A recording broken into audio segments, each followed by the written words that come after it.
സിന്ധു നദീജല കരാർ മരവിപ്പിച്ചതിന് പിന്നാലെ പാകിസ്ഥാനിലേക്ക് ഒഴുകുന്ന ചെനാബ് നദിയിലെ ജലത്തിന്റെ അളവ് ഇന്ത്യ കുറച്ചതാണ് ഇന്ന് ഈ വിഷയവുമായി ബന്ധപ്പെട്ടുണ്ടായ പ്രധാനപ്പെട്ട വാർത്തകളിലൊന്ന്. കൂടുതൽ ഡാമുകളിൽ സമാനമായ നടപടിക്ക് നീക്കവുമുണ്ട്.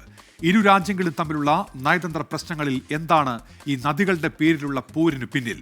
അതുകൊണ്ട് എന്താണ് സംഭവിക്കുക എന്നാണ് ഇനി നമ്മൾ ഹോട്ട് ന്യൂസിൽ പരിശോധിക്കുക. ഓർക്കുന്നുണ്ടാകും, നേരത്തെ ഇന്ത്യ ആദ്യമെടുത്ത സുപ്രധാന നടപടി അത് പഹൽഗാം ഭീകരാക്രമണത്തിന് പിന്നിൽ പാകിസ്ഥാന് പങ്കുണ്ട് എന്ന് സ്ഥിരീകരിച്ചതോടെ സിന്ധു നദീജല കരാർ മരവിപ്പിച്ചതായിരുന്നു. അത് പ്രധാനപ്പെട്ട ഒന്നായിരുന്നു.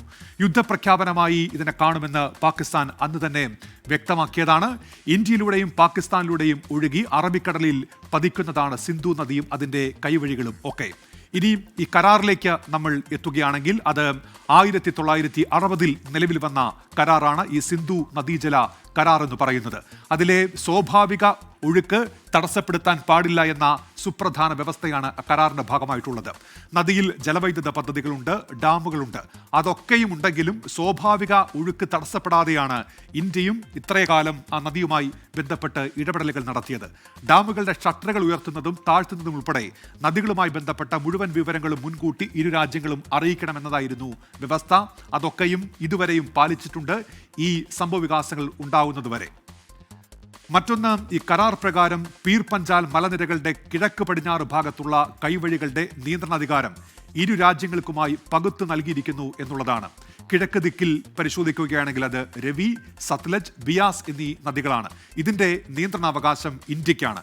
പാകിസ്ഥാനാകട്ടെ സിന്ധു, ജലം, ചെനാബ് ഈ നദികളുടെ നിയന്ത്രണ അധികാരമാണ് പാകിസ്ഥാനുള്ളത്. ഇതിൽ പാകിസ്ഥാന്റെ നിയന്ത്രണത്തിലുള്ള നദികൾ ഇന്ത്യയിലൂടെ ഒഴുകുമ്പോൾ അതിന്റെ സ്വാഭാവിക ഒഴുക്ക് തടസ്സപ്പെടുത്താതെ അതിലെ ജലം വിവിധ ആവശ്യങ്ങൾക്കായി ഇന്ത്യയിലെ ജനങ്ങൾക്ക് ഉപയോഗിക്കാം എന്നതും ഈ കരാറിന്റെ ഭാഗമായി എടുത്ത് പറയുന്നുണ്ട്. പക്ഷേ ഇപ്പോൾ ആ കരാർ മരവിപ്പിച്ചിരിക്കുന്നു. അതുകൊണ്ട് തന്നെ അതിലെ വ്യവസ്ഥകളും നിലവിൽ ഇരു രാജ്യങ്ങൾക്കും ബാധകമല്ലാതായി മാറിയിരിക്കുകയാണ്.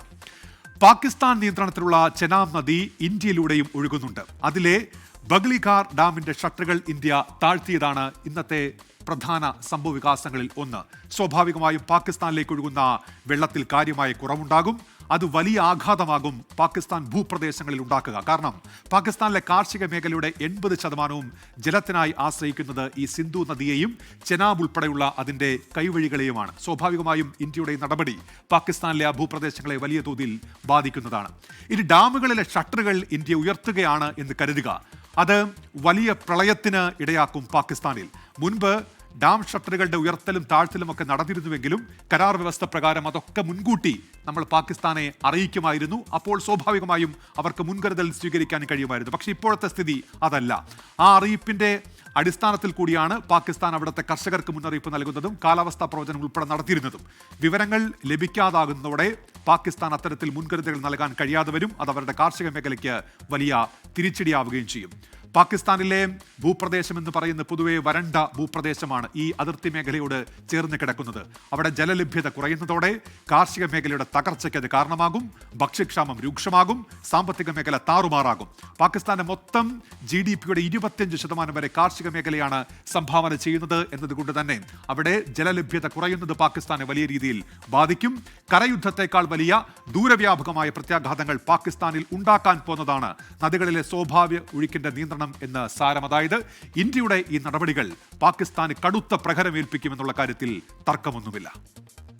അപ്പോൾ അതാണ് ഈ നദീജലവുമായി ബന്ധപ്പെട്ട് ഇന്ത്യ ഇപ്പോൾ നടത്തിക്കൊണ്ടിരിക്കുന്ന ഇടപെടലുകൾ പാകിസ്ഥാനിൽ ഉണ്ടാക്കാൻ പോകുന്ന ആഘാതങ്ങൾ.